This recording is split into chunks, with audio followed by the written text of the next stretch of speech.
Perkenalkan, nama saya Rasya Abdurrahman Maitupa, jurusan Teknik Mesin, Prodi TPM, kelas TPM 2, NIM 1325184018, matkul Geologi Migas. Di sini saya akan menjelaskan tentang proses terbentuknya minyak bumi beserta elemen-elemen petroleum system. Jadi, proses terbentuknya minyak bumi terbagi menjadi 3 teori. Yang pertama, teori organik atau biogenik. Yang kedua, teori anorganik atau abiotik. Dan yang ketiga, teori duplex atau campuran. Saya akan menjelaskan apa itu teori organik, anorganik, dan teori duplex. Yang pertama, teori organik. Teori organik adalah teori yang menyatakan bahwa minyak bumi berasal dari sisa-sisa organisme atau plankton, alga, tumbuhan, dan hewan mikroskopis yang hidup jutaan tahun lalu di laut, danau, atau rawa. Prosesnya adalah organisme mati dan mengendap di dasar perairan. Endapan tertimbun oleh sedimen selama jutaan tahun. Tekanan dan suhu meningkat sehingga bahan organik berubah menjadi kerogen. Kerogen mengalami pematangan termal dan menghasilkan minyak serta gas bumi.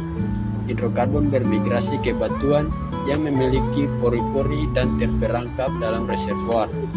Yang kedua, teori anorganik. Teori ini menyatakan bahwa minyak bumi terbentuk dari reaksi kimia, unsur-unsur anorganik di dalam mantel atau kerak bumi tanpa keterlibatan organisme. Prosesnya adalah karbon dan hidrogen di dalam bumi bereaksi pada tekanan dan suhu tinggi. Terbentuknya senyawa hidrokarbon. Hidrokarbon bergerak ke atas melalui rekahan batuan, terakumulasi dalam reservoir minyak dan gas. Yang ketiga ada teori duplex.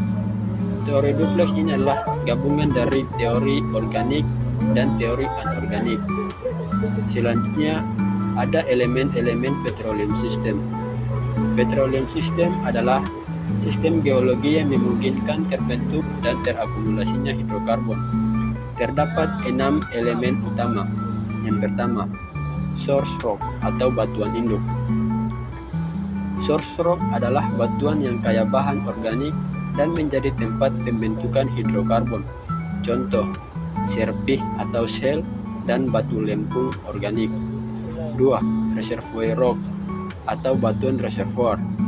Batuan berpori dan permeabel yang mampu menyimpan serta mengalirkan minyak dan gas. Contoh, batu pasir dan batu gamping. Yang ketiga, seal rock atau batuan penutup. Seal rock adalah batuan yang bersifat kedap sehingga mencegah hidrokarbon keluar dari reservoir. Contoh, serpih dan garam atau sal. Yang keempat ada trap atau perangkap. Trap adalah struktur atau kondisi geologi yang mengakumulasi hidrokarbon. Jenisnya, yang pertama perangkap struktural atau antiklin dan sesar.